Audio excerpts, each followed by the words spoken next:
काय के केकरा से बतिया दिया माई क्या करता है मम्मी जी अरे बहुत आप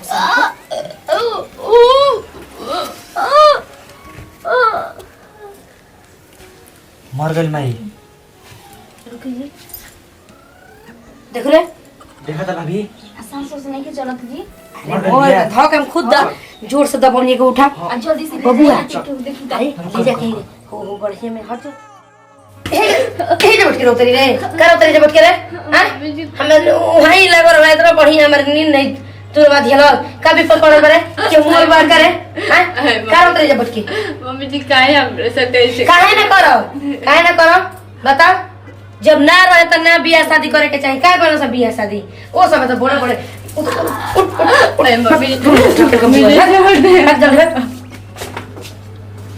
कुत्ती कहीं की देखा सूतल बनी हम कोई के मोर गेले रोबतिया हैं मरला तो से भर मुंह खोल ले लोगे को तो हाई लागत ना रहल हवे आ सूतल तया कह जा मुंह बनाओ तारू ओ अभी मारतनी रू गाय के लगत है कि हम कब मर जाए हमारे पता तो कहे कपाल मुंह में लगा था काम करत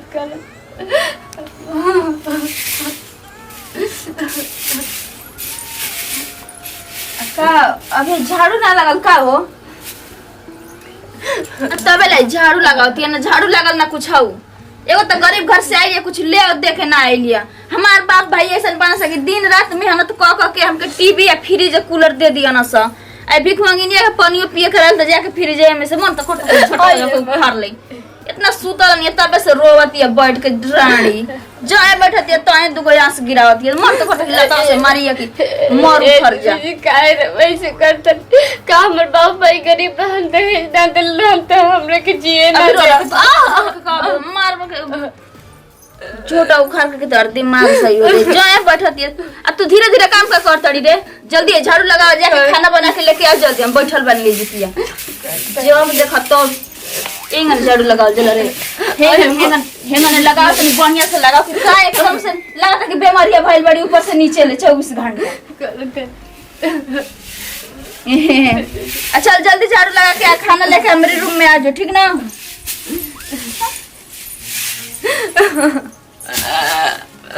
अब काय करी भगवान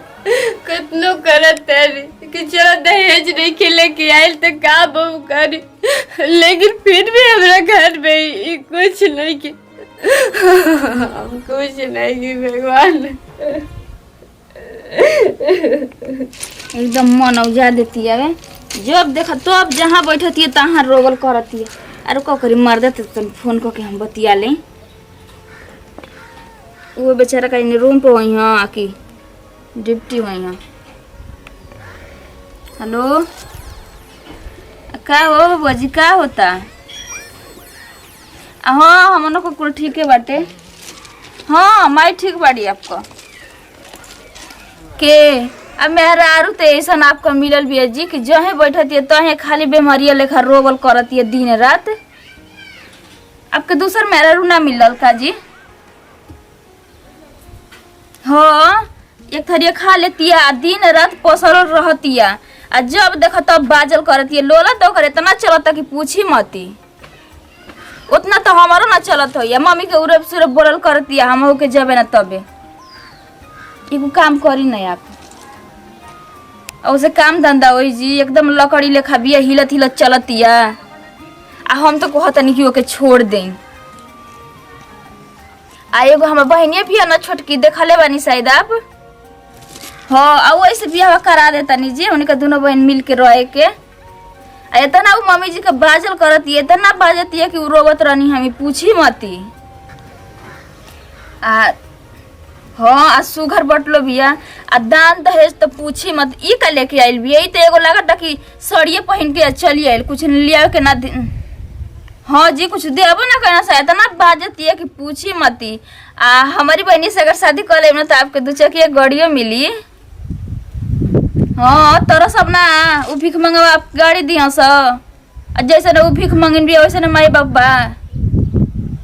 लाज शरम तो है नहीं है कौनो चीज को। अच्छा नहीं ठीक बटे हम मम्मी जी ले बतिया ले तनी अब वही जब बियाह खातिर आपकी हाँ बोल दे तनी ठीक ना। अच्छा नहीं ठीक बा हम मम्मी जी से बोल दे तनी। तैयार पानी ना पहले ई ना के बाद में ना नुकुर करे लगो एक घर से बाहर निकाल के अब खेत देव ठीक। चली ठीक बा हम बतिया ले तनी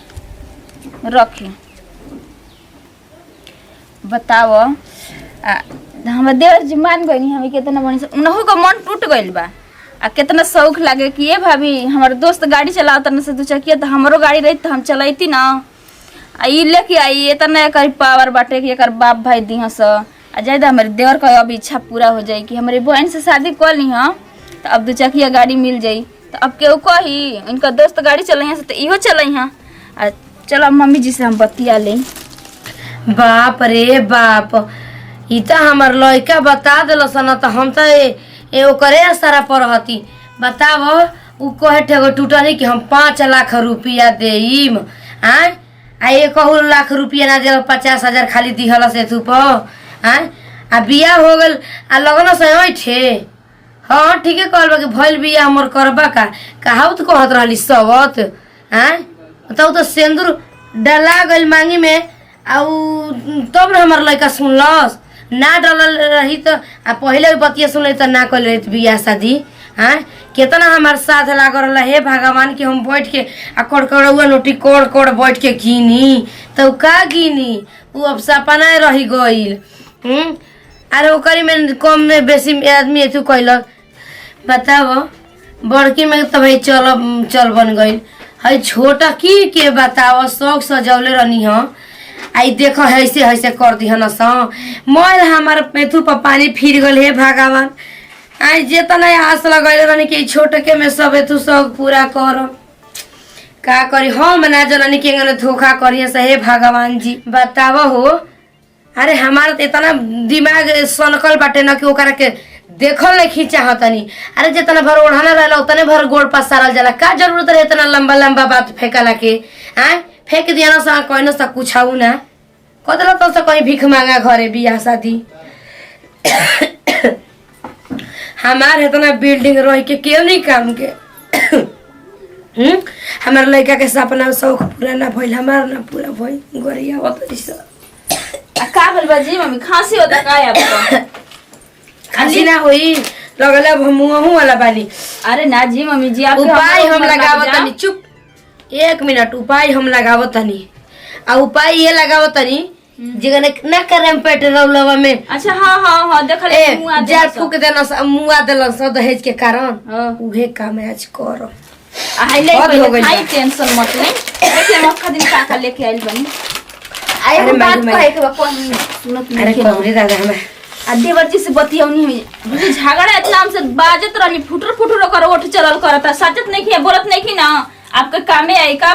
कामे एबार कामे तमामो को करो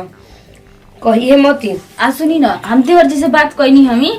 तो कहतनी कि ठीक बैठे हम अपनी बहनिया से बहनी ठीक भी है ना जी आप आवेले तो देखबे करने कि एक दिन आपको बिना गोड़ हाथ दबावले सूते ले नहीं ना बस सही कहता रू उहे काम करे के बाटे का बियाह शादी लगा के शौक पूरा हो जाइए। माने कुल लइकन के संगे हमर देवर जांस ना तो सबके हो गए कि का हो तरी भी हम 2 चकिया गाड़िया मिलल हिया सबके मजाक उड़ा देव आ हम बतिया देनी कि 2 चकिया गाड़ी जरूरत रहे कि ये कुल क दिहा सं देख हमारा तो उहे बा जले इनके मुंह आइम ना सुन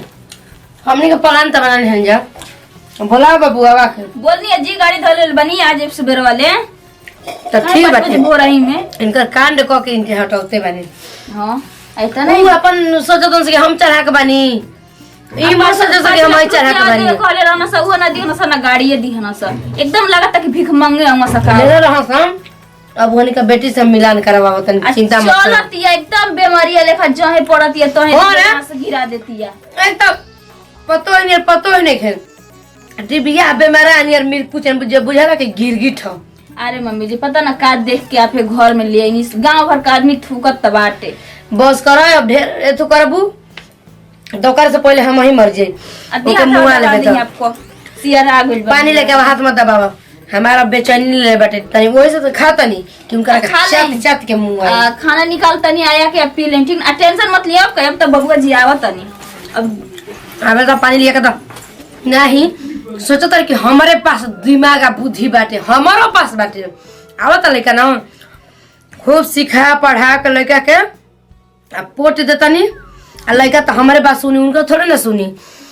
आ हम अपन लड़का के 50 को बिया करी वैसे दुनिया के का मतलब बाटे आ तब उनके मुँह लेतनी लड़का ले कह के तब लड़का के धूमधाम से बिया शादी कर मैं नोट गिन बैठ के चलो तनी हम वही टाइए में पानी बाद में खाई पड़ो भौजी के मुँह ली जो तन माई भी फोन लगा कोई ले नहीं कि बच्चे वाले फोन ना दे गेली जे रख रहे तो दीदी के मोबाइल वाले के आई हनी हेलो हाँ माई गोल तनी हाँ ठीक बानी हम दिक्कत ना कोनो दिक्कत नहीं के एकदम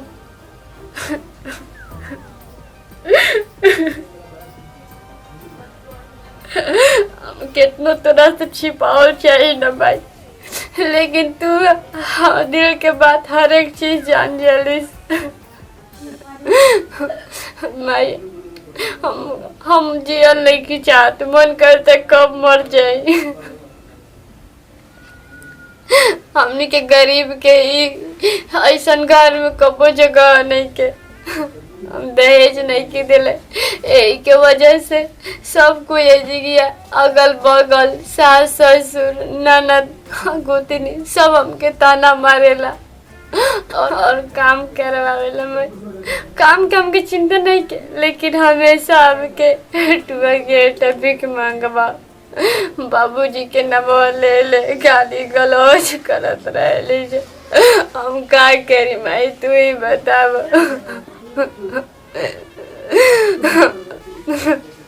कैसे तो चोरी से पहले के दीदी के मोबाइल से फोन कैला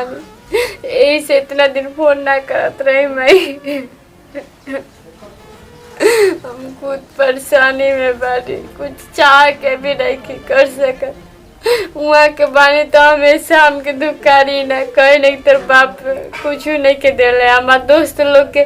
का से का मिलल बा फ्रिज कूलर एसी सब भरल बाटे लेकिन एगो हम कंगाल बानी तो कंगाली आ गल बा इसके कुछ नहीं के काहे के तू हमरे के इतना ऐसा घर में शादी कैल जहाँ हम सुख शांति से ही ना अरे हम मुझे पढ़िए करे रहते नून के रोटी ही कहती लेकिन खुशियाँ से अपन जिंदगी तभी तय थी रमाई अरे मेरे भाई देखो ये टाइम हो गए रे अभी ले मर लड़का आई ना कबे कोतरे की माई लगले आ जाए का करे मत ताकत तुम हाई लागे लागल का उठंगी का तो नहीं ही जा बताओ अबे खइले पियले अभी हमर लड़का ना आई चलो से अपने सुतन ना आए लोग का माई अरे बाबा आ गए गोड़ा थी माई भैया बैठो का करी माई ट्रेन लेट हो गइला तनिया देरी हो गइल ठीक चलो ना बबुआ हां आई नहीं यार खलो कि ना कुछ हो हाँ वो जैसे बना के ले आए रंग राती में खैले बनी अच्छा चलो कोनो दिक्कत ना भलो नहीं दिक्कत ना भइल है ए बबुआ बोल माई केवलो मातारी कौन सनो बात कही तो वो अपन लड़का लगी खातिर निमने बात कही जानल तब कमाई तो माई अपन बेटा खातिर ठीक है नु कहे हां कहत न बबुआ कि खिसियाई हम मती काहे के खिसियाई कहानी है कि कौन जे उम्र चल गइल बाटे हां अरे 6 महीना न होताटे कहत न बबुआ कि एगो काम करना का बोल माई ओके चल मुआ दिहल जा ठीक न तर मौगी के आ एक त दतरे बेमारा हाटी बिया नियर बिया ना 1 रुपया मिलल ना जुलल निमन घर कहलौ नहीं के निमन उहो नहीं के बता हमार ऐसा सोना नियर लइका आ हो दूसर का करबा बबुआ धोखा में कुल हो गए एगो काम कर चल लोग करा के मुआ दियल जा बबुआ आई पूजावा की बहनिया से हां बिया तो हम करा दे कितना सुंदर बिया ठीक है चाहे लास्ट बिया पूजावा की बहनिया से बबुआ हां माई सही कहतरी एकदम छोटे बिया रे पगल लेन देन दिहसा लेके चलबे तो 10 आदमी देखी तो कहे कि हाँ मेहरा बिया। सही में माई त एकदम से बेमारिया लेखा टीवी आए लेखा बिया। एक दिन गए रहनी बाजारे नु तो सारी दोस्त देखले रहन सब फोटो तो कहतन से कि कैसन तोर मेहरारू बिया कि कुछ खियावे ना का जानी कहाँ से कुछ खैले बिया कि ना घर से इंगनी बिया। देखना माई कितना पातर कुतुबर बिया उ।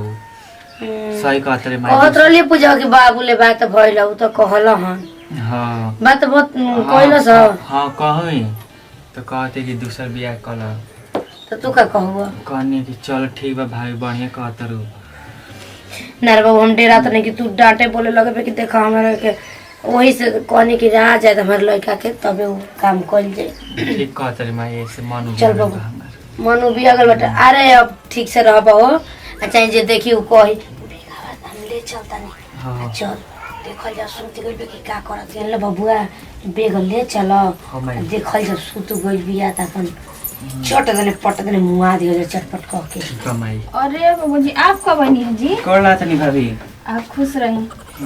बैठी। अबे आते बनी अब पानी उनी ना पेनी हो? नहीं अबे माई सुनिए कि माई कुछ कहत रहलिए। हम तो मम्मी से कहबे करी कहबे ना तो रहो से फोन में कि तन लोग कल जनता करे के बा। ठीक बा लेकिन तनी आपका इंतजार करे लगन है जाऊ तो मम्मी से हम कहबे करे में। हां दिन रात रोवत है ये जबान तो इतना चलावती है कुछ करे के ना धरे के इतना बोलती है ना सही में अब ओकर कोनो काम नहीं। अब मम्मी जी के इतना गोड़ हाथ दुखात रहे कहमी कि तनी तेल लगा दे तो कहां से तेल लगाई वो अपने अरे ढेर करते नहीं खे ढेर हो गई। चलो सहन चलो चलो भाई देखी जा उनको तो देख ली का करत है ढोकला तो लता से दब देता हाथ से के मुंह आ देता है। ठीक बा माई रोका तनी ना तो पता चल जीता कैसे कैसे तो छोरी चुप लेके मोबाइल बा फोन कैला ना तो जान से तुमके जिए ना दिए लोग हम काय थे केकरा से बतिया दिया माई। क्या करते है मम्मी जी अरे बहुत आप